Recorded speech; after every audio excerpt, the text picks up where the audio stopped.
So we're doing these forums for each state within MEC's region. And the idea is so that you all have some focused time to come together and consider and contemplate and discuss, hopefully, implementing these regulations that are coming up for July 1. So before we dig into the questions and discussions, I'm going to do a summary of the requirements for July 1 related to Title IV professional licensure compliance.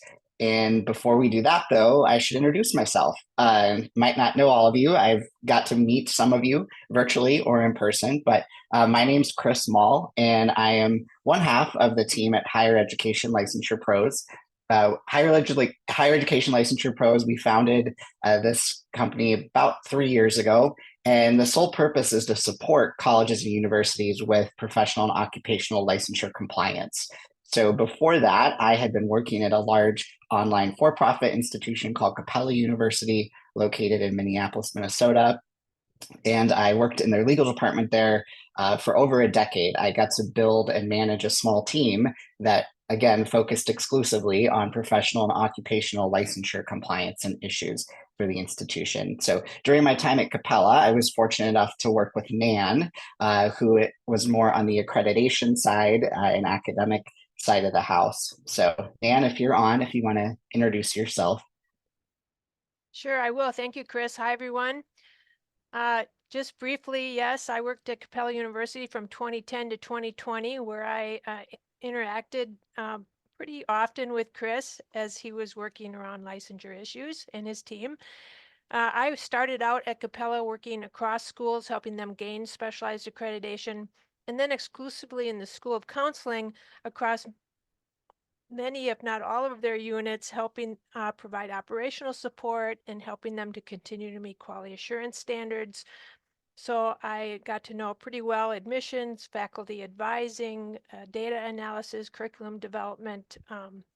Those are the main areas. Prior to Capella, I worked at the University of Minnesota, primarily in the School of Social Work, and also gained my PhD from there. So that's a bit about me, and back to you, Chris. Thank you. Great. Thanks, Nan. So we have been supporting institutions of all types and sizes across the country for over the past 3 years with this work. Some of you that are on the call today, I know that we've been working with you. So I'm happy to do that and happy to share more about our services later if people have questions. But our focus today is really on these July 1 regulations related to professional and occupational licensure compliance. So again, I'm going to give a summary here of what is required. Some of you may have heard this from me before in different venues or from others, but we wanted to set the stage for what we're going to be talking about together today. So the plan is to do a brief summary, about 20 minutes or less. I will have time for questions either during that or after. So feel free to put your questions in the chat, as Sarah said, or you're welcome to come on camera or on audio to ask a question too. And then we want to spend a good chunk of time, like 45 minutes, really discussing this stuff together. So talking through some of the implementation challenges, if you've got solutions to some of those challenges that you've sorted out at your institution, if you'd be willing to share that. Again, the idea is to be able to learn from each other today and hopefully help kind of move that ball forward a little bit more on implementing these new regulations. So what work is required? Well, under the July 1, 2024 Title IV regulations, along with State Authorization Reciprocity Agreement, SARA policy, institutions really have three primary responsibilities related to this area. The first is institutions need to understand if their programs meet educational requirements for licensure in other US states and territories. Second responsibility, which this is the big new one, institutions have to certify that programs meet the educational requirements for licensure where the institution is located and where students are located. And then the third responsibility is communicating that information.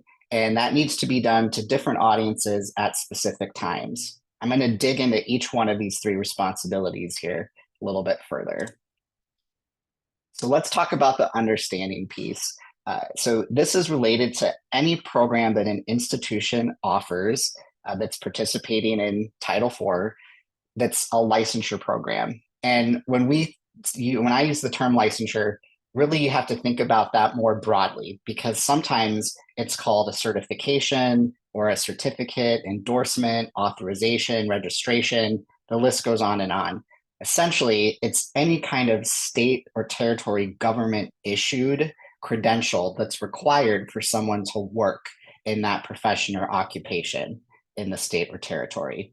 So we're not talking about private organization issued certifications or credentials. We're talking about, again, those state or government territory issued credentials that are required to work in that occupation or profession. So licensure is our shorthand, but it could be called a number of different things depending on the state or territory or the profession or occupation.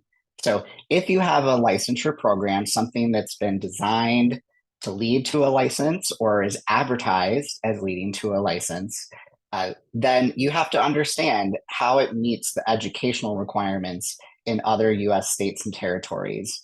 And the key for where you need to understand that is really wherever you're enrolling students or you're recruiting for the program or you're advertising the program. So this is a little bit different than the July 1, 2020 regulations that many of you have been implementing the past few years at your institution. Under that regulation, it really was you had to figure out if your program meets or doesn't meet for all US states and territories and be disclosing that, right? So this is a little different flavor, but institutions are responsible for understanding wherever you're recruiting for students, advertising the program, or enrolling students into that licensure program. These new regulations, again, effective July 1 this year, apply to all types of programs, all modes of delivery. So sometimes we've heard some confusion where people think this is really only for distance education programs. That is not true. These regulations apply across the board to all modes of delivery. I'll get into the distance education part of it in a few minutes because there is a specific definition of distance education that Department of Ed is using in one section of this new regulation. But in general, again, this applies still to all modes of delivery programs. So disclosures are still required for your on-ground, campus-based, face-to-face programs. That hasn't gone away. It's something that you'll still need to be doing. And we'll talk about disclosures here in a few minutes too. So that understanding, again, you'll need to understand if the program meets or does not meet the educational requirements for licensure. Educational requirements are basically anything that's within the degree or certificate program itself. So something that must be completed as part of a higher education program, those are the educational requirements. Things outside of that, like let's say supervised work experience or even a licensing exam, those things are happening outside of a program. It's not part of the educational requirements that you have to be understanding how your program meets or doesn't meet. Last thing I wanted to say here about understanding is the not determined or no determination made. So again, if you've been doing this for the past few years under the July 1, 2020 regulations, you're probably very familiar with this not determined or no determination made categorization. That was included as an option for institutions to disclose under the 2020 regulations. So we know a lot of institutions we've been working with would have, Missouri and maybe a few other states where you could say, yes, we meet these requirements. And then the rest of the states and territories would be disclosed as not determined or no determination made. And that, again, is totally fine under the 2020 version of the regs. Under the July 1, 24 version, this is going to be different. So not determined may still be okay for your institution for a short time period here, in particular while you're trying to complete some research about states' requirements and then compare your programs. And there could be scenarios still where it will be okay for an institution to not have determined every state and territory. But again, that's going to come down to where are you advertising for that program, where are you recruiting students, and definitely where are you enrolling students is going to be a key consideration moving forward. All right, I'm going to move on then to the second primary responsibility for institutions, And this is the new big change for July 1 of 2024. This is the responsibility to certify. So all institutions, in order to participate in the Title IV Federal Financial Aid Program, have to sign this thing called a Program Participation Agreement, the PPA. This is done on different cycles of time, depending on different factors for your institution. So it could be an annual or every 2 to 3 year type of renewal. It could be up to 6 years. Again, it just depends on the institution for exactly what that time frame looks like for the PPA certification itself. But nonetheless, all institutions starting July 1 of this year are responsible for being able to certify that your licensure programs meet the educational requirements where your institution is located and where your students are located at the time of initial enrollment in the licensure program.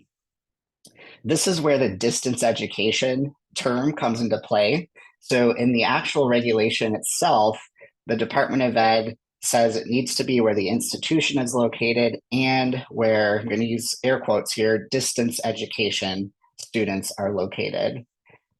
One of the challenges is how the department's defining distance education for this. So they're relying on a May 2023 Dear Colleague letter that they put out, which is mostly directed to accreditors. But in that letter, they say if a student is taking one or more classes through distance education, so online or correspondence course, whatever, one or more classes, then that student's considered a distance education student. And again, that's the definition that Department of Ed has indicated they're going to be applying here. So that's why on my slide, I've just said, and where students are located, because there could be scenarios where you have, distance education, again, I'm using quotes here, distance education students that are really in one of your on-campus face-to-face programs, right? But if they're taking online course during that first term of enrollment, they're going to be considered distance education for these purposes for the new certification requirement.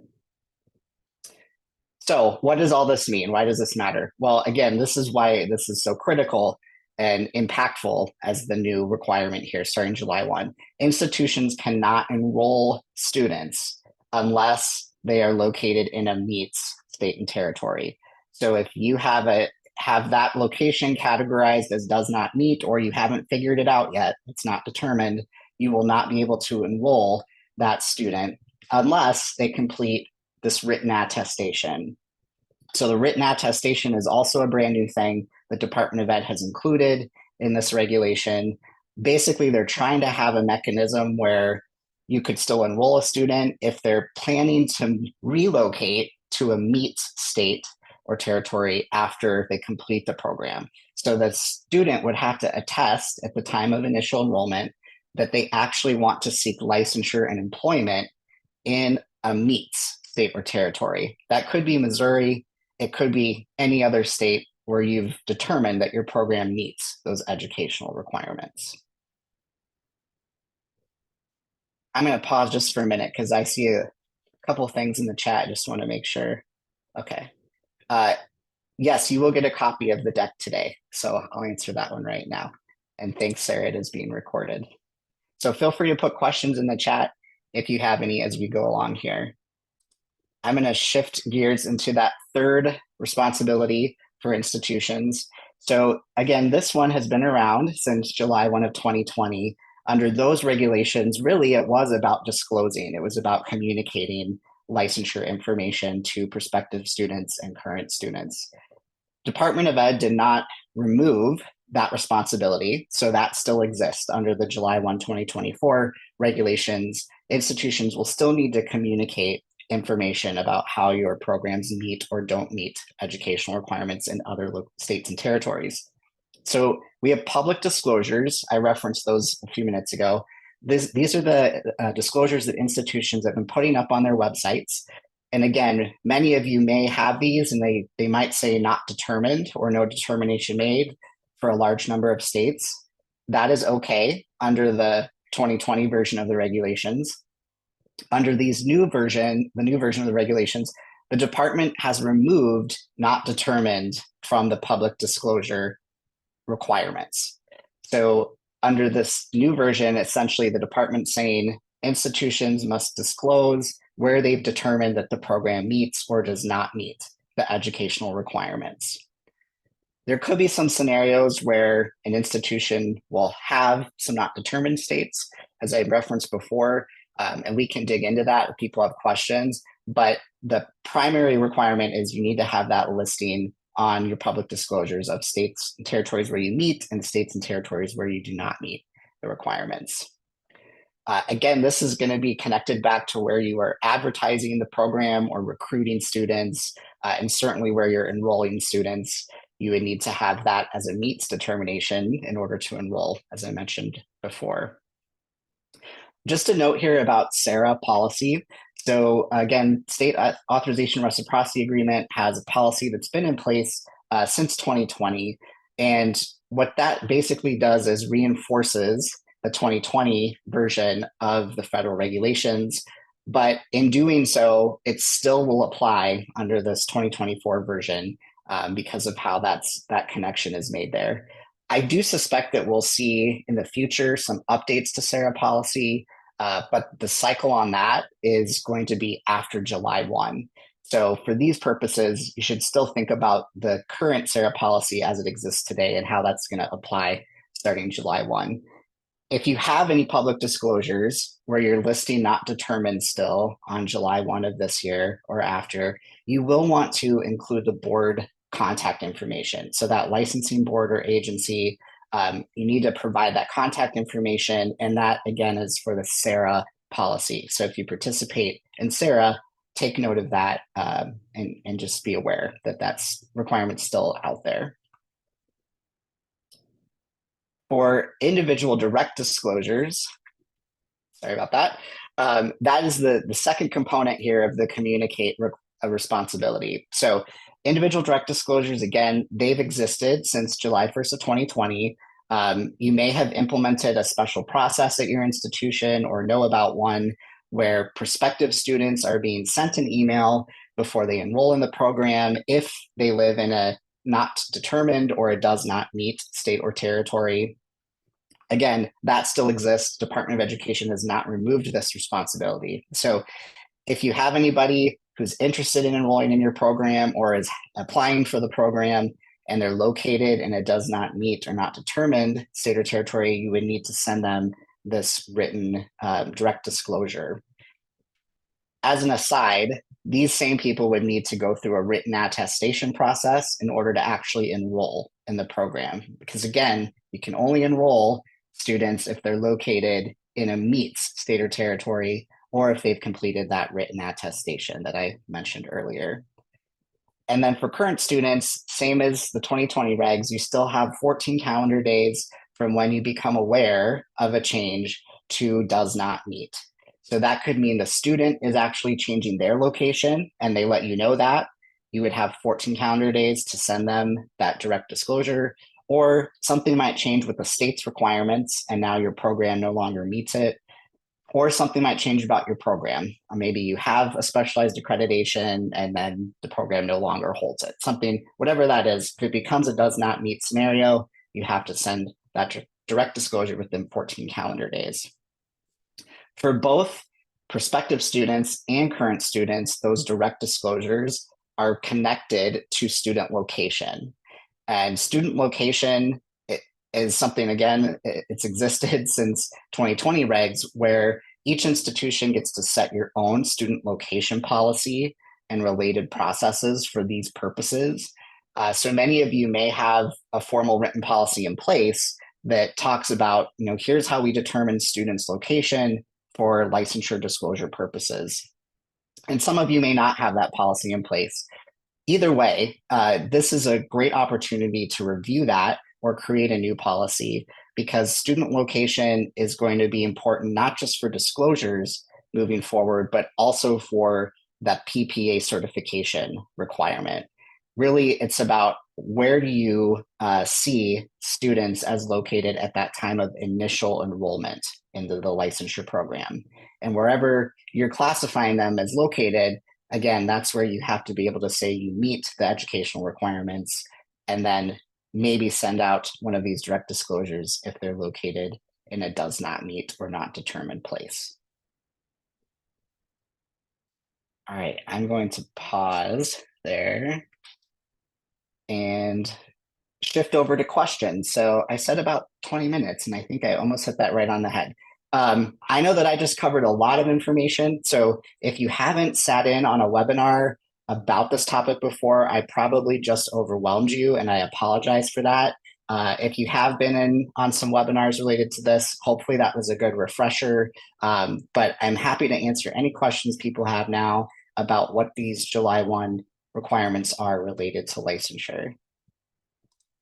Chris, I'm happy to facilitate the questions that are in the chat, or if someone wants to raise their hand. But before we get to those, and there are a few, can you re-explain the attestation? Does it require that a student say they are moving from a location that meets the requirement, or just that they understand the current status?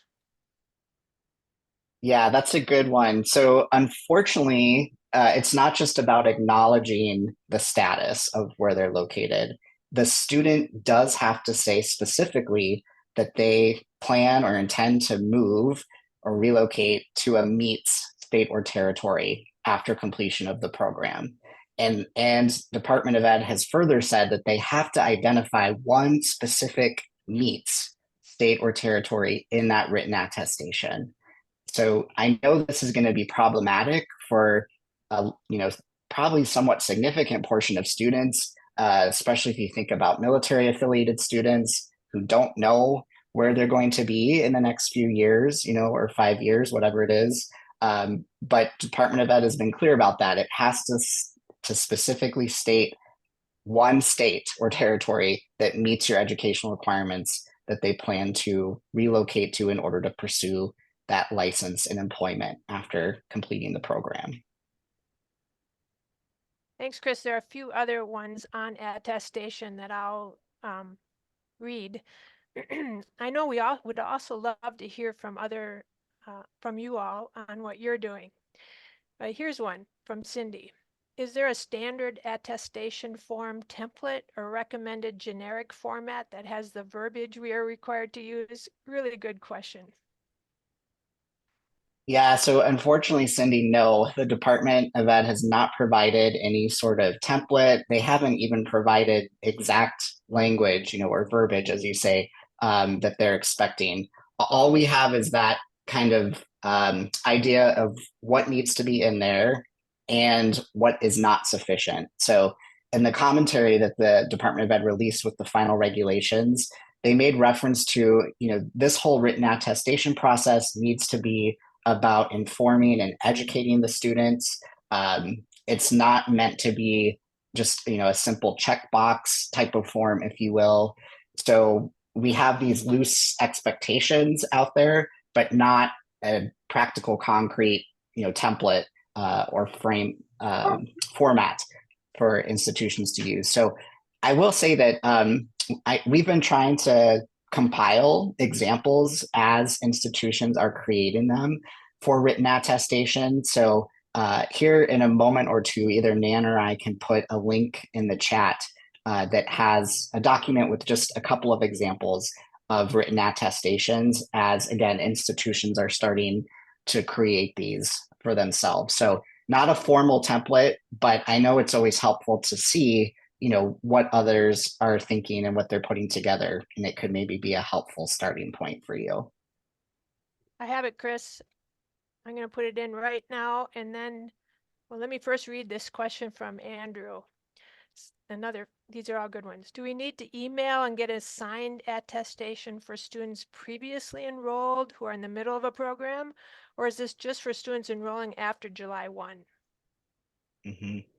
Yeah, this effective date is really important, and Department of Ed has been clear that this is for new enrollments starting July 1 and after.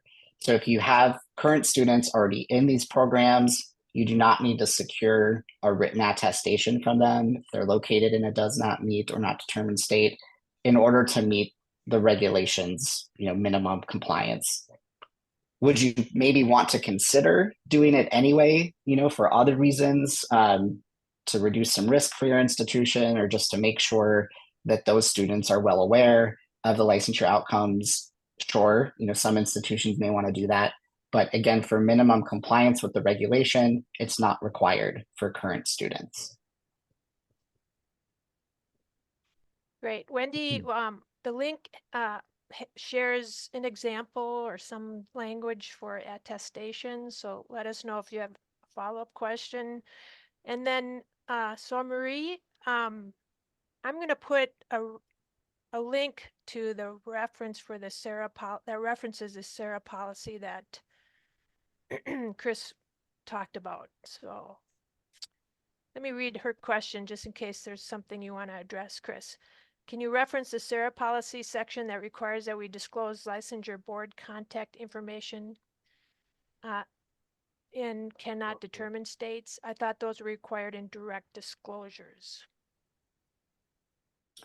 So it's policy 5.2 is the policy section, and that would apply for public and direct disclosures if it's listed as a does not meet or not determined state. Okay, and I'll get to that. I will give you the link. From Kimberly, does the meet require constant monitoring or periodic review for compliance? So this is a great. Go ahead. Yeah, this is also a great question, right? So sometimes when Department of Education creates these kind of reporting or disclosure requirements, they set a specific time frame, right, where it needs to be done annually or whatever it is. In this case, they have not tied it to any sort of particular time frame. So it's kind of open for interpretation, right, on what an institution would do. What we're encouraging is for people to set up an annual review process. So once these determinations are made initially, and your curriculum's evaluated and compared to each state's and territory specific requirements, and somebody who knows the curriculum says, yes, we meet those educational requirements, you would want to set up a review cycle where that's done on at least an annual basis. The challenge then, of course, is fitting all that into a schedule, right, that works for your partners who are going to be helping with those reviews probably, and also builds in time for whoever's doing the research to find and compile those educational requirements to do that review first, so that you make sure you're using up-to-date law, whatever's required for that state, and then having that second step of someone evaluating the curriculum and comparing it to those requirements. So we can talk a little more about that actual process if people want to, if you're not familiar with that, how to do the research in order to find what each particular state and territory's requirements are. They can be quite different for the same license type across different states, even if it's a profession that's related to a specialized accreditation or a national exam, that is basically used for licensing across states. Even if those things are true, there can still be differences within those educational requirements for each state and territory. So it is important that someone digs in and does that research to see what those requirements are before you try to compare your program or make a decision on if your program meets the requirements or not. Thank you, Chris. I'm trying to group these together, but really they're pretty distinct questions on different issues. So let me just go in order then. So Jay asks, do attestation statements have to have a wet physical signature or no digital signature? The department said electronic is fine, but whatever format it comes in, hard copy or electronic, you will need to have that connected to that individual student's record, and it would have to be retrievable. So the department's expectation is, should they ever ask you to produce one of these written attestations, you should be able to produce it for that individual student who you have enrolled in the program. Okay, a little different issue here. If there are students that enroll in our program and are not planning to get licensure, could we have a different concentration of the program that is not intended to lead toward licensure so they can enroll in that? This sounds really similar to questions that we've heard around accounting and engineering, probably others as well. Yeah, so I think a good way to think about this is, what is the program designed or advertised to do? And I am familiar with some scenarios like this. I know it comes up, in teacher P through 12 teacher related programs for graduate level in particular. There'll be kind of two groups of students in those programs sometimes, one that are just pursuing it for the master's degree itself, and another who's pursuing it, to have some kind of additional endorsement or authorization added to their license. And I know it comes up for other professions also, but if it's possible to essentially split that into two separate programs, then you would be able to have that distinction and say, okay, this one, whatever that's called, the concentration track, whatever, this program has this particular outcome that is designed for licensure, and we're advertising it that way. And this track is not, right? So those students would not be expecting or be eligible for that recommendation to add to their teacher license. They're really just doing it for the master's degree itself. So I think, yes, it's possible, but again, you'd have to be really clear on what is the program itself and the way that you have designed and that you're advertising each one of those. Make sure that it's clear to everyone what you're trying to do with the two separate components of it, right? Even if they're sharing many courses together, but if it's a distinct separate program for purposes of Title IV, then it seems like that could be an option. Hey, Sarah, do you want to address the error that people are getting while I look for another question? Absolutely. My apologies. It's part of the perils of being a former English teacher. Every time I put a link in, I want to put a period at the end. So if you copy that and the period, you're going to get an error. So yeah, just those old bad English habits of teaching seventh graders sometimes come up as I type. So thank you for your patience. Understood. Thank you, Sarah. Okay, from Jay. If a student is a non-resident and is paying non-resident tuition, can we consider their location to be local as long as they aren't taking any distance education courses? Yeah, this is interesting consideration, right? And may apply to many of you. So you could have a location policy related to residency for tuition purposes that would be entirely distinct from this student location policy for licensure purposes. So Department of Ed has not said they haven't addressed this is kind of the bottom line.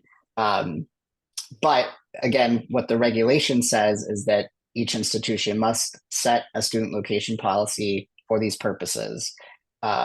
So I think it is possible that some institutions will end up with that, I'd say, kind of unusual scenario where you've got someone who's classified as a non-resident for tuition purposes, but for student location, for licensure purposes, they're classified as located on your campus. I think that can be meshed together, right? We're talking residency versus location. Sometimes those go together. I think it would be plausible that sometimes they don't go together.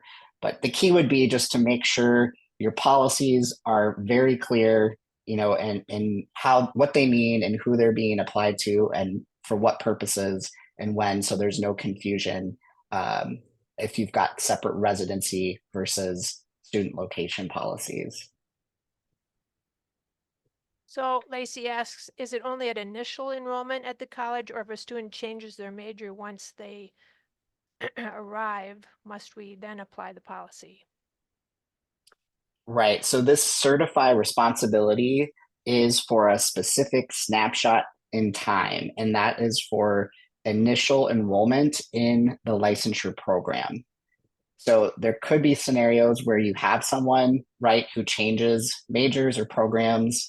Uh, you would need to do that again for that snapshot in time. That initial enrollment in a licensure program is what triggers that need to certify and potentially the need for direct disclosures if that's applicable. I know that we've gotten questions before. Well, what about, people that get admitted to the institution as undeclared majors, or even if they're admitted into like our pre-nursing program? What do we do with those people? Under the regulation, again, the responsibility is tied to that initial enrollment in the licensure program itself. So you wouldn't necessarily have to send disclosures to those pre-nursing students. You would need to send them a disclosure, if applicable, at the time of initial enrollment in the nursing program itself, the licensure program. But just following the minimum compliance here for the regulation may not be what you want to do at your institution, right? Because you would hate to have pre-nursing students enrolling if they are located and does not meet states. And then when the time comes to actually apply and be admitted to nursing, if they're in a does not meet state, you cannot enroll them in that nursing program unless they submit a written attestation that says they're going to be seeking a licensure in a meet state. So sometimes, again, we have, minimum compliance considerations, and then really you have to think through how is this going to be implemented and impact our particular student population. And you may want to do something a little above and beyond those minimum standards. Here's a follow-up to that, and I've skipped 3 questions that I will get back to, but these seem to be more in line with what Chris is talking about right now. So Chris, if a student, this is an interesting question. If a student enrolls in classes or the program prior to July 1, but the classes do not start until August, do the new requirements apply? Really interesting. I actually asked, yeah, I actually asked Vanessa Gomez, who's the Department of Education staff person assigned to field questions for this particular regulation change. I asked her this specific question, right? Like, does it matter when the classes actually start for that term? And her response was no. What matters is what does the institution consider initial enrollment? So what point in time? Whenever that is, if initial enrollment happens before July 1st, then these would not apply. If that initial enrollment happens after July 1st, then yes, these new requirements would apply. So initial enrollment, in addition to student location, is a very important consideration for your institution as you're figuring out how to implement this. I will say that we've seen initial enrollment kind of across the board now. We know some institutions are tying initial enrollment to that first day of class of the term, or maybe the day before the first day of class. Others are doing it much more closely to the date of application for admission, or that admission decision date. And then, of course, everything in between.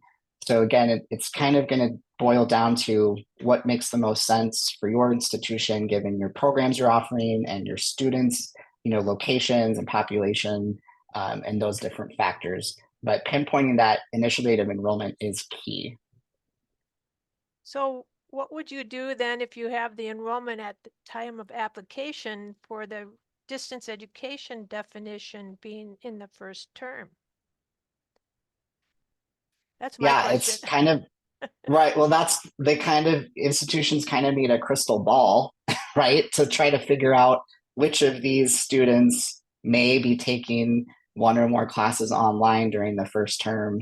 I know institutions I've talked to, a lot of them are making unilateral decisions and just saying, we're not going to allow any online classes for any of our licensure programs in the first term, and just shutting that down completely as a way to try to, wrap their arms around that requirement. And others are just saying kind of the opposite of, well, we're going to assume that anybody coming in will take one or more online class during the first term of enrollment. And so they have to be mindful of that and how that distance education definition applies. Again, lots of ways to tackle this. It's really hard when there's so much kind of left into the gray areas here as you're trying to implement these. Chris, I'm going to ask Allison's question, which seems related, but then maybe we can open it up and see what other people are doing or any recommendations they have for each other on this issue. Is the student's physical location allowed to be considered, or is it their permanent address? For example, military base is located close to campus, so we see many spouses. Their permanent address isn't Missouri, but they will still live here upon graduation. Would those students need to sign an attestation if their permanent address is in a state that does not meet? Yeah, again, this is going to boil down to how you set up your student location policy for your institution. That link that Nan had put in the chat earlier with some examples of written attestations also have some examples of student location policies on there. If you take a look at those, again, they kind of run the gamut, and those policies are all policies actually being used at different institutions today. So some of them are based on permanent address, right? And that in your scenario would lead you to have to be able to certify that you're meeting those educational requirements wherever those military affiliated students' permanent address is listed, which likely would not be Missouri, it sounds like. Some institutions' policies say, well, we're going to consider the student located as where they lay their head down at night when they're taking classes, right? So that's kind of more on if they're doing a campus-based program, if they're located on that military base in Missouri, they would be located in Missouri under that type of policy. And then again, we've got things that kind of sit between there or that use different factors when trying to determine where those students are located.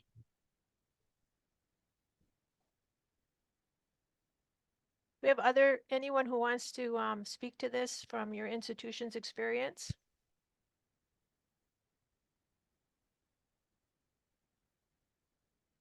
I was going to say, I think if we've tackled most of the questions in the chat, Nan, I'm going to shift gears and I have some questions for you all to answer if you're willing. We do have others. We do have other questions. Okay.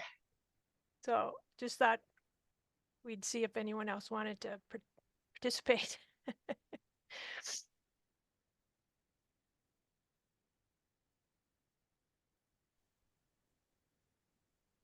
Okay. Oh, Kelly. Yeah, so my question is, because this is where it gets a little crazy, because you're talking about initial enrollment. So, you know, we have students coming from all over the United States to our med school. But if we define the initial enrollment or location is when they actually set foot on campus, let's just say, so then they'll be Missouri. But then you talk about, you know, obviously our students, they go all over to actually for their clerkships as well as employment for that matter.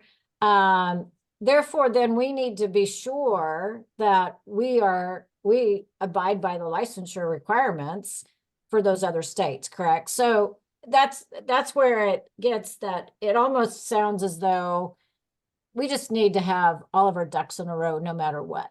So because they may be initially they're here, it's Missouri, so that's what they'll go by, but they don't stay in Missouri. So not all of them. The majority of them do, but not all of them. So is that am I understanding that correctly? I guess I want to just clarify that. So yeah, you bring up a good point, Kelly. I think in particular, you know, there are some professions like medical programs or things that really do lend themselves to, you already know that your graduates aren't going to stay in your state. You know that they're really going anywhere in the country or in certain kind of regions or pockets of places. I do know that there are institutions who have taken an approach to disclosure that's again, probably above and beyond these minimal requirements for compliance, but they're asking students, some institutions are choosing to do this, asking students, where do you intend to be licensed and employed after you graduate? So they're actually soliciting that information and then using that to help inform which kind of disclosures get sent out to students or what information they're providing about licensure limitations or opportunities in other parts of the country. So I think that approach definitely can make sense. Certainly would help your students, have a better picture around licensure and what that looks like for some of these professions. Again, when you know that many of your graduates go on to be licensed and employed in other states. For this certification, the certify responsibility, I would say that probably is still going to be tied to that snapshot in time of initial enrollment, just because you don't really end up recertifying those students once they're enrolled. That's not how Department of Ed has set this up. So that certifying piece is still going to be connected to Missouri, it sounds like, for most of your students who are coming on campus. But as far as the disclosures, you may want to open that up a little bit more and be providing information for other states for those students who are coming to you from other states at the time that they're starting your program. Thanks, Chris.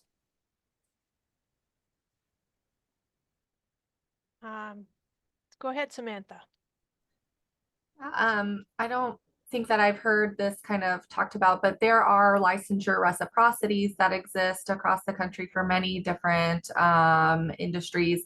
How do those reciprocity agreements kind of factor into disclosures and other things that institutions may have to do with their students? Mm-hmm. Yeah, absolutely. You bring up a great point, Samantha. So with these July 1 regulations, when the final version was released back in October, Department of Education provided some commentary along with it that talks about reciprocity agreements and licensure compacts. And basically, again, I'm very much paraphrasing here. This is not exactly what they said, but the idea is that they're acknowledging there are these other mechanisms for licensure for people who are completing programs from out of state or, using an out-of-state license to apply in a new state. So they acknowledge this in their comments. And the example they give is around teachers. And they talk about, somebody completes a teacher preparation program that's approved in one state, and then they're going to seek a teacher license in another state, that the NASDAQ interstate agreement can help facilitate, that approach. They may need to take a course or two that's very specific to that new state, but they can earn something in the meantime, like a provisional type license, something that would allow them to actually work as a teacher in the new state while they're satisfying that unique course requirement or whatever it is to qualify for the full license. So the department, again, is kind of acknowledging, yes, this exists. And they say, we think it would be reasonable that institutions, consider those kind of mechanisms as you're making your meets or does not meet determination, right? So they're basically saying, okay, you can factor in reciprocity agreements and compacts when you're deciding if your program meets the educational requirements in other states and territories. So they are very important to know about. I will say we've been just completing some research ourselves on this because we're updating one of the resources we offer to institutions. It's called the Bookmark. It's an online database that has educational requirements for over 70 different license types available for institutions who become members. But we've been doing this research around compacts and reciprocity agreements so that we can include that information in the Bookmark. What we're finding is that for many of them, they're great mechanisms to facilitate practice across state lines, but they don't actually facilitate licensure for brand new graduates of programs across state lines. And so if you have a compact like that, where it's more about, just loosening borders as far as practicing across states, that's probably not going to be helpful as you're making a meets or doesn't meet determination. It would need to be a compact or reciprocity agreement that specifically has a way for new program graduates to achieve a license in that other state, again, through some mechanism that compact or reciprocity agreement provides. But it is really important because it definitely will be a factor for some professions, and teachers, again, is probably the most notable, where that NASDAQ interstate agreement that exists today, and there's a new teacher licensure compact that's coming online as well that can have an impact there. Thanks, Chris. We have like 3 buckets of questions, so I'm going to try and get to those in writing that are in the chat. One is around how will public disclosures look now with the new requirements? Because how do we really grapple with SARA policy if the new requirements does not include has not determined? And just in general, how would those look like in your opinion? The public disclosures. Again, under the new July 1 requirements, Department of Ed has said institutions must disclose where they've determined that programs meet or do not meet the educational requirements. There's other commentary the department provided where they're basically saying there's no expectation that every institution needs to determine every single state and territory. So I just want to point that out because under 2020 regulations, there was and technically is still today, the expectation that institutions are disclosing something, whether that's meets, does not meet, or not determined for all 59 US states and territories.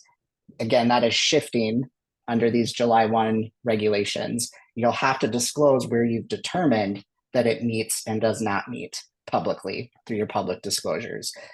So that could leave scenarios where an institution has only a select number of states and territories that they're actually disclosing, right? Maybe you have Missouri and then some states around your region where you know your program meets, you've made that determination, you'll put those up on your meets. Maybe there's a few states you know your program doesn't meet. You would put those in the does not meet category. You could have a list of 40 plus states where you've not actually determined yet for your program. You would not have to put those up on your public disclosure page in order to be compliant with Title IV. I think under current SARA policy, you would not have to put those up after July 1st of this year in order to be compliant. If you choose to still include that list of not determined, you would need to include the board contact information in order to be in line with current SARA policy related to it. So some people might say, why would I put those up then? I don't want to have to list the board contact information on my website. It's too much to keep up with. Some institutions are putting it up just so that prospective students have a more accurate picture of what that institution knows about their program, so that there's not just a list of a few states with meets and a few with nots, and then people are questioning, well, what about all these other states? Does it, how does it work there? So it's maybe going to be used as a mechanism to kind of keep a door open to conversation with prospective students from other states. But I will caution you again, Department of Ed staff have made it very clear that institutions should only be recruiting, advertising, and of course enrolling for students who are located in meets states or territories. So if you have just a list of a few states on your public disclosures that says meets, but you are advertising that program nationwide, or you are going to recruiting events, in other states that are not on your meets list, that could be a problem for you in the future. So it really, you'll have to really closely consider, how those activities around advertising and marketing and recruiting could impact where you need to be making disclosures for. Thanks, Chris. I don't want to lose Elise's chat question, which is way up high in the chat. So let's go to that now. And she asks, do we have information on how compliance with the new expectations will be evaluated by the feds? And I want to tack on to that John asked whether or not, when you talk about information from Vanessa, I can't remember her last name. Vanessa. Gomez. Mm-hmm. Gomez, thanks. Mm-hmm. Do we have it in writing? Yes, we do. But I'd like you to address that that's not law, right? Mm-hmm. Right. Yeah. So maybe I'll do that second part first and then come back to the first one. So, right. When any kind of regulation, right, when you're thinking about kind of the authority behind it, we have the actual regulation itself, and then we have published commentary sometimes called the preamble, that the agency releases with that final regulation. And there's quite a bit, like hundreds of pages of commentary the department released in this particular regulatory package with these final regulations, which obviously includes a lot more than just the sections we're talking about here today. But so you have that as kind of the next layer of authority or guidance around it. And then you can have other things that get published. I know the Department of Ed put out a fact sheet like right when these were released. It's very minimal, and I would say definitely not illuminating as far as these particular regulations. But you have other things like that that the department publishes. We are expecting that the department will be publishing a question and answer or frequently asked questions type document related to this at some point in the next couple of months. I've asked if a date's been pinpointed. I haven't received a response yet, but we know that department was working on gainful employment guidance, and they extended that gainful employment reporting date last week. So we're hoping that they've now shifted to this getting some kind of FAQ or Q&A published for these regulations. So that's kind of with that second layer, right, of authority. If you have something officially published, made publicly available by the department, dear colleague letters, those kind of things would all fit into that category as well. And then you have other stuff that happens, which is kind of in this lower layer. And that's where these individual emails from staff from the department. So I have several email exchanges that I've had with Ms. Gomez that I've asked her very specific questions, and she's responded with things. And so, of course, I have that retained. We actually made that available in a MHEC webinar we did back at the end of January. We did a written Q&A. I think Sarah had already posted a link to those resources on the MHEC website.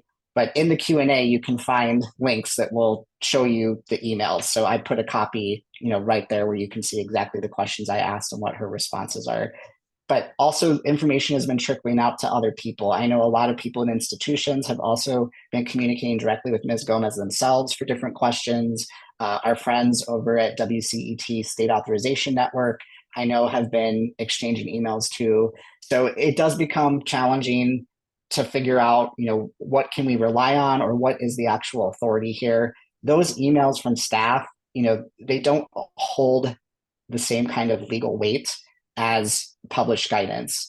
So take that, for what it is as you're thinking through these things and what's been communicated or not communicated. And then other piece that I should say, just because it's worth saying, is, of course, with all of these things, right, there are decisions to be made. And so it's really important, if you have access to legal counsel right at your institution, you want them included in this work, make them aware of what's going on if they're not already, and having them weigh in on these decisions. Because again, there's so much gray area with a lot of this that it's key to have legal counsel if you have that available to you. And then the other piece, I think it's kind of the questions getting at enforcement, maybe, or do we know what that's going to look like in the future? Because these are part of the Title IV regulations, any kind of penalty or enforcement action that can be applied through any sort of Title IV program violation could be applicable here. So what that might mean long-term is that if Department of Ed determines that an institution is not, publicly disclosing information, so they don't have anything on their website, or they don't have enough on their website, you could get a letter saying you're out of compliance, you need to fix this in X number of days. It could escalate from there. If an institution goes through an audit, I would say in the future, you should expecting to have to produce some sort of documentation as part of the audit process itself.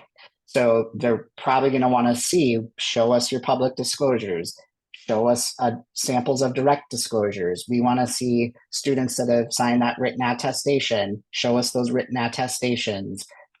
It'll be important to have all of this documented, how you make your determinations, right? So have something in writing that's being retained that you could reproduce and show the department or auditors, should they ask, how did you decide that this state meets educational requirements. We want to see what that looks like.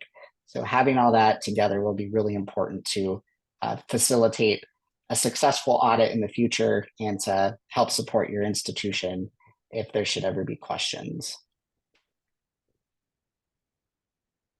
I know we have more questions. I was going to say, these are great. And I know we'll have more. And usually when we do these webinars, the great questions just continue to come up, right? Because the more we talk about this, the more you all think about these excellent questions. But I did want to shift gears. I'm just looking at the time here as we're after 10. We have about 25, 30 minutes left together today. And try to shift us more into a discussion, because I know that some of you have already started making changes to your own processes and policies at your institutions to prepare for July 1st. We'd love to hear from you all on how it's going. Maybe you haven't started yet and you're a little bit anxious now about everything that's ahead of you in the next few months.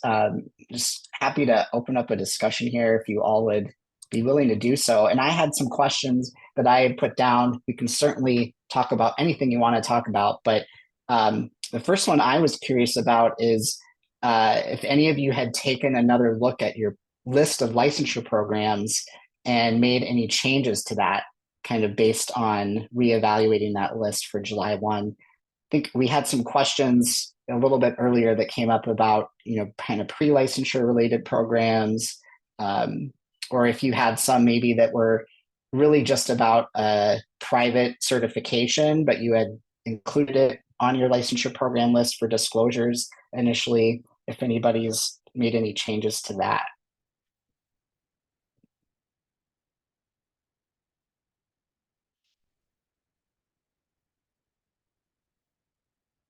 If you don't know what your licensure programs are now, if you want to share that, and maybe people have some ideas on how to help you, narrow down what that list looks like.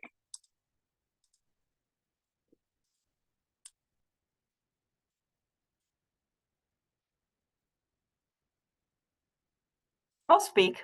This is Wendy. I work at Park University in Parkville.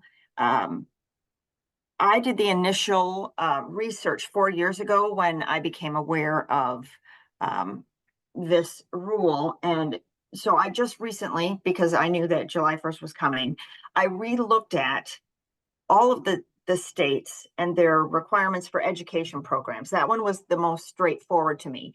And most states do not allow an educator preparation program from outside their state. They don't allow students to apply for initial licensure.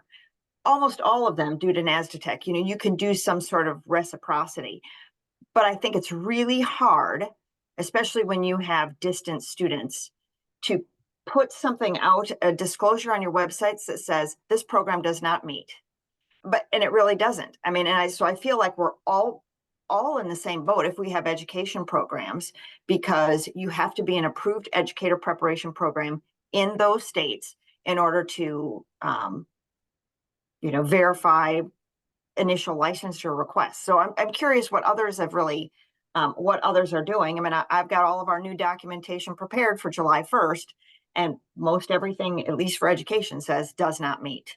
And that's a hard pill to swallow.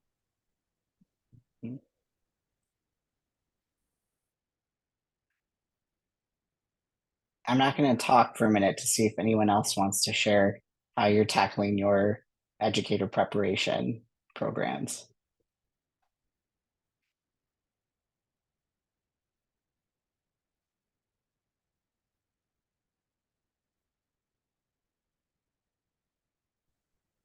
This is Jay Johnson at Northwest Missouri State. And we have, just like Wendy, we have a lot of educator prep programs, and we are just getting into the determining the meet does not meet stuff, as well as what the location policy may be.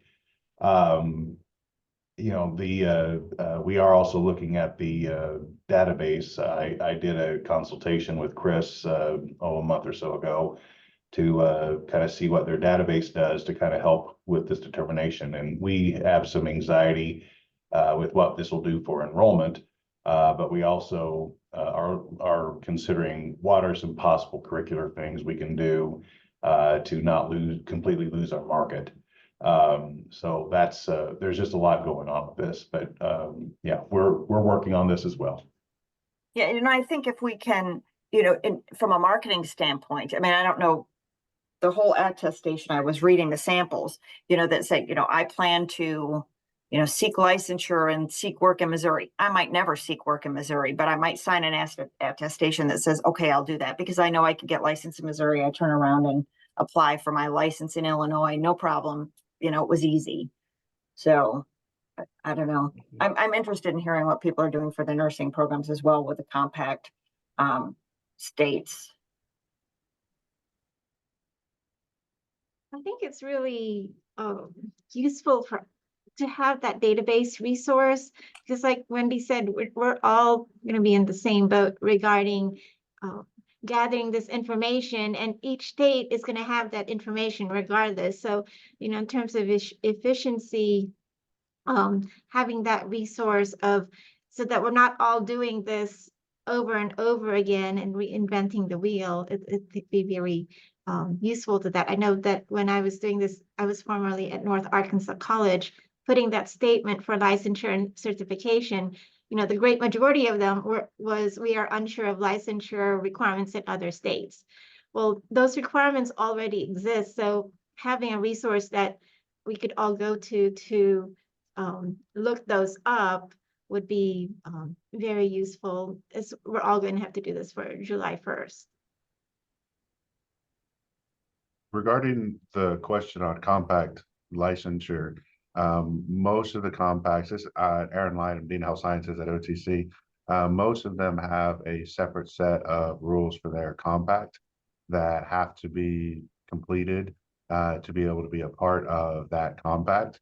So as long as your program is meeting those qualifications, you would be able to say that you're a part of that compact and would meet the qualifications for the compact. So I think as long as you meet the compact, you would be able to say any state within that compact, you would be meeting the qualifications. But I know we got Allison on this as well, and she might be able to correct me if I'm wrong there on the nursing compact. Erin, this is Nancy Mitchell from the Dean of Health Sciences at East Central. Specific to nursing, we take the national licensure exam, but you obtain your license from the state with which you live in. Missouri is a compact state. So I could travel and practice in another state with my license. However, based on my home address, my base being in Missouri, if I would move to, let's say, Arkansas, and that is my permanent address, I have to seek my permanent nursing licensure, even though they're a compact state, in the state of Arkansas, to be able to practice there and then continue in the compact. So it's a little bit different. It gives you reciprocity to work in compact states, but it doesn't give you reciprocity for when you move to that state. You have to seek it from that state licensure of that Board of Nursing.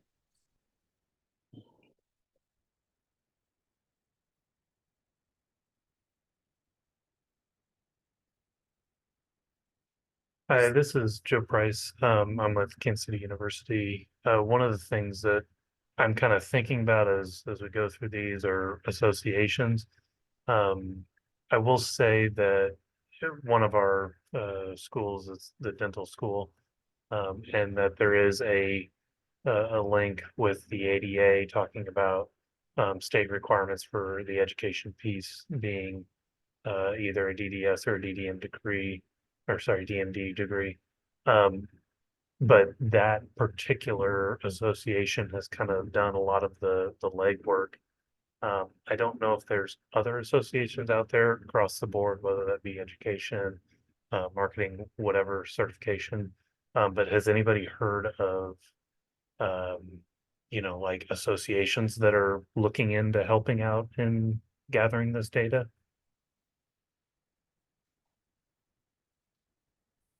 I can say, Joe, we do know that there are some national associations, in particular of the state and territory licensing boards, that have some detailed information about educational requirements. Like Association of Social Work Boards is probably the most robust that's available out there. The National Council of State Boards of Nursing also does have quite a bit.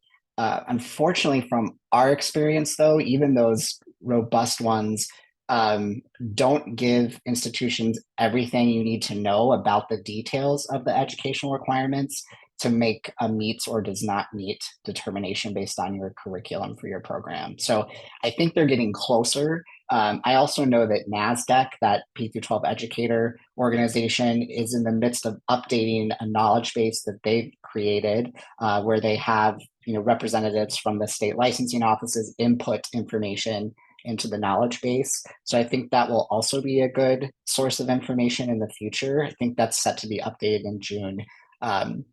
But again, it's unfortunately not a totally comprehensive resource that gives everything an institution needs to know, at least from our experience. But I haven't looked at the dental one, so that's good to know. And I can check out that one in the future for what they have available. I'll put it in the chat just so you have it. Anyone else find any associations or national organizations that has some really good detailed information about educational requirements for licensure?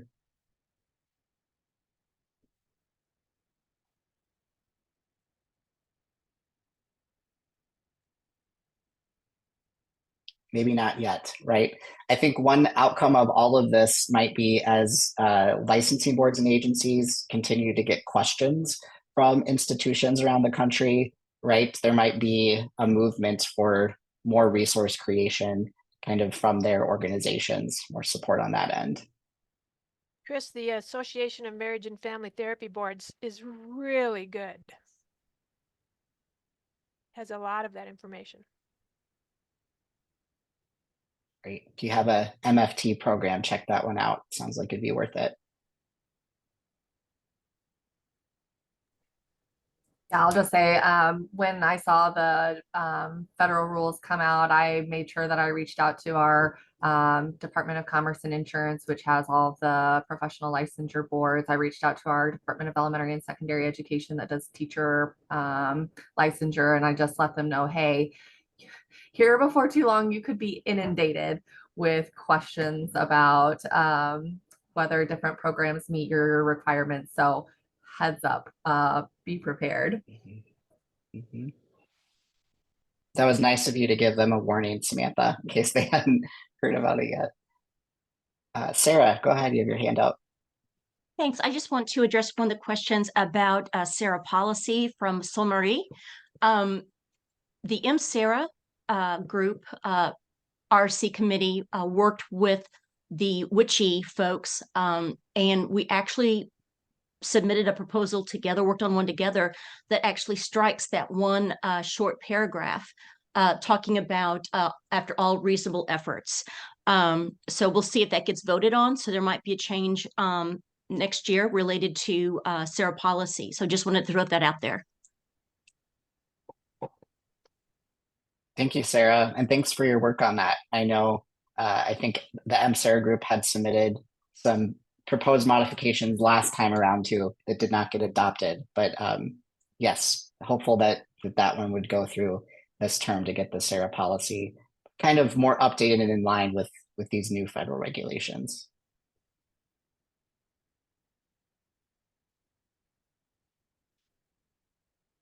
I'm just curious if anyone has pinpointed initial enrollment for your institution. Oops, sorry about that. If you've already decided, where you're going to set that, is it first day of classes, somewhere around there? Is it closer to the time that someone's admitted? If anybody has that nailed down, if you want to share what that time frame is and maybe why you decided that.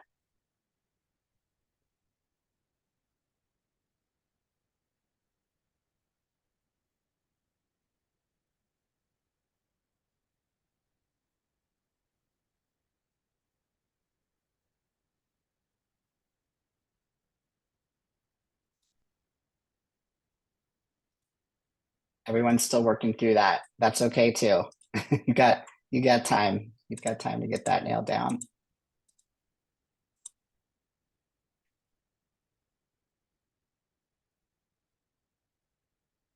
Have any of you decided that you're going to limit enrollments for certain states for certain programs, like just maybe not even go through the exercise of trying to determine if your program meets educational requirements. You've just decided it's not worth that effort. We're going to just, say that we're only admitting students from Missouri and these maybe other couple of states, but otherwise we're not going to admit students located in certain places. We've heard from other institutions that that's a strategy some are taking as they're trying to address the significant workload that all of this is, right? They're just deciding it's not worth the effort for some of their programs to try to figure out if their programs do meet the educational requirements or not. Yeah, Matt, go ahead.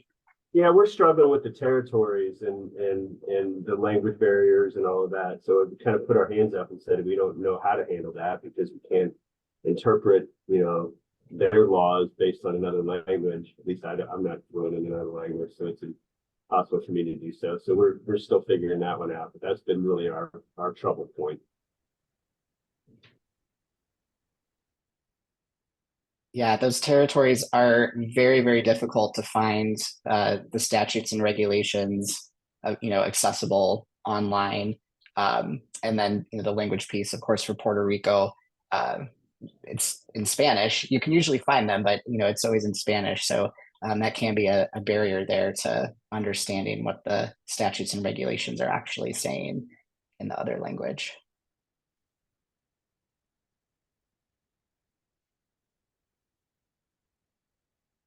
We haven't actually looked at limiting any enrollment, but then looking at where the students are that are coming from out of state as a starting point to see, in terms of the volume of where those are, and then seeing exactly how many, and there are a lot. So I think that's a discussion we're going to have at a certain point of which ones would be the most likely to have that kind of limitation. But enrollments are very, important for all of us, of course. So limiting enrollment is not the first action that we would take.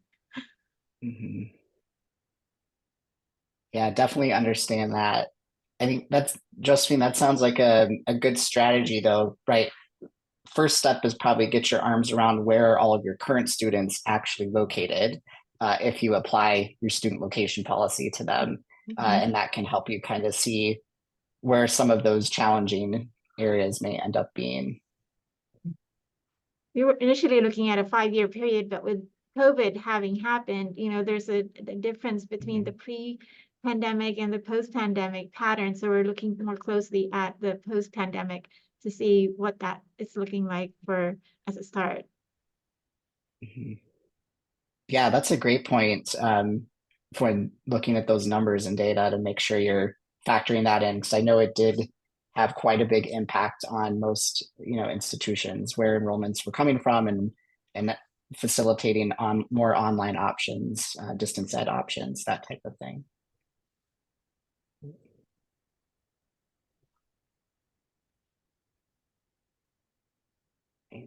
Nan, I'm going to put you on the spot. I don't know if there was anything else that came through in the chat as questions or comments that we should tackle in the last few minutes. Sure.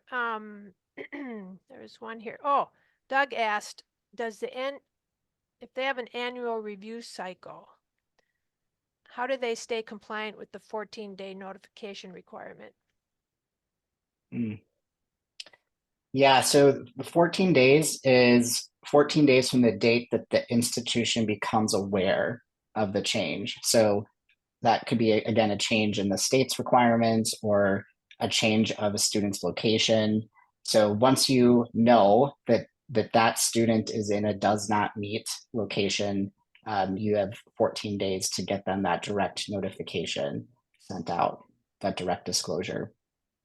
So I think as long as you have a clear process, right, where you're doing an annual review and refresh, the 14 days may not come up until quite a long time period after 14 days. But as long as your process is clear and that you're doing it on that cadence, I think that's still a defensible approach. There are some institutions that are using different tools to help monitor changes that come up to states' requirements throughout the year. I did put up our slide about our services and support. So one of those tools is the Bookmark, which is our online database that we've built that have educational requirements for over 70 license types. We use different things to help us track pending legislation and regulation changes. And once something becomes finalized, then members of the Bookmark get an alert from us to let them know, hey, this has changed in this state for this license type. There are other services that institutions use that do that same kind of tracking of legislation and pending regulations that can feed you alerts. If you tell it what laws and regulations to track, right, it can send you an alert to say, hey, there's something pending or proposed change to this to help you keep on top of it. I think, again, different institutions will have kind of different levels of how much resources do you want to dedicate to this kind of thing, and balancing that out with kind of the return on the investment for that. But certainly if you have an established review process in place, again, have some documentation around that, I think that would be defensible should you get a question at some point in the future. Okay, here's another one. What is our responsibility for a program in which Missouri does not require certification or licensure, but another state does? Yeah, this is a tough one. I think, again, we don't have a clear answer from the regulation or from the department's commentary around this. Maybe we'll see a frequently asked question published from them about this, because I know that I've received this question from lots of institutions. So, but what I always say is, I think it's maybe going to depend on what type of modality. So if you're talking about a distance program where you really are having students that are located in those other states enrolling in your program and completing the program, you're going to need to consider that a licensure program, in my opinion, and know that your program meets those other states' licensure requirements, even if Missouri doesn't have it. And I say that again, especially if we're talking about really a distance program. The departments made it clear that they expect institutions are only enrolling where they know their programs meet licensure requirements. You're only recruiting and advertising where you meet. So I think that answer is a little more clear in my mind, at least, if it's a distance ed program. If you're talking about one of your, on-campus, face-to-face type programs, I'm not sure. Maybe I think institutions will come down the other way on that one. At least for some professions, you would want to be really careful about how you're marketing and advertising, what kind of language you're using for those if you do decide that it's not a licensure program. Certainly wouldn't want to be using language that makes it seem like it is, or that it could lead to, some sort of credential in other states if you really don't know, and if it's not a licensure program in your eyes. Okay, great. I see 2 questions outstanding in the chat, so maybe we have time for them. One is from Stacy, direct to me, but I'm not, she says, in the teacher education example. So Stacy, I'm not sure if you mean the link to the samples we sent or something Chris talked about, but I think we can sort that out. Based on your question, would it apply at the associate degree level at a community college as licensure if it does not result, the license requires a bachelor's level? Well, I'm not sure I fully understand the question, but I think what may be helpful, and that could be what the person's getting at here, is again, this idea of almost like a pre-licensure program. So if you offer something at an associate's level or even a bachelor's level that's related, or that a student could use that degree and then transfer in to a 4-year institution with that associate's degree and transfer into a teacher education program, anything that is not designed or advertised as resulting or leading to a license is not truly a licensure program for these purposes. So something like that, where it's an associate's level, but you have students who move on to a bachelor's teacher prep, that's more kind of like a pre-licensure categorized program, which means you don't have to certify that it meets educational requirements because it doesn't, right? I mean, you couldn't do that anyway, and you wouldn't have to disclose for those. Great, thank you. Really interesting, another interesting question from Thomas. If a program is offering a virtual open house information session for a graduate program, is it necessary to make a declaration at that time for those states for which the program does not meet licensure requirements? Yeah, that is. So, getting at this recruiting question and advertising question. So unfortunately, we don't have clear parameters or guidance from the department around what activities they would specifically be concerned about with recruiting or advertising. Just thinking through the mechanics of it, if you're talking about like an open house where people are just getting information about a program and maybe can ask some questions, the regulation would not place a responsibility on an institution to make direct disclosures right at that moment. Again, that responsibility is triggered at the time of initial enrollment into the program. So no, you wouldn't have to, but maybe you would want to let people know that information. So again, thinking about, we've got the floor of compliance with the regulations, and then what might actually make sense for your institution could be a little above and beyond that. You probably would be useful to let those interested people know that our program doesn't meet the licensure requirements, in these few states. So we cannot enroll you in that program unless you're planning to seek a license in one of these meets states and territories. Otherwise, you could end up wasting their time and your time. If it's a distance program and they have no plan to relocate, then it wouldn't be the right fit for them. Thanks, Chris. And I know we're at the bottom of the hour. Sarah.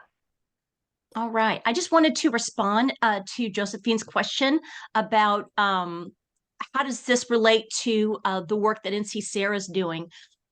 We had a meeting yesterday and we talked about, or actually on Monday, I think Monday, the days just kind of roll together, right? On Monday. And one of the questions was, well, what's NC SARA saying we should do about professional licensure? Do they have any guidelines for us? And they're working on that. We have a SARA team meeting on April the 18th, and it's going on the agenda. And then after that, they will be working on some guidance and guidelines related to professional licensure that will be disseminated to everyone. And we'll just go from there. So thank you for that question. So stay tuned on that.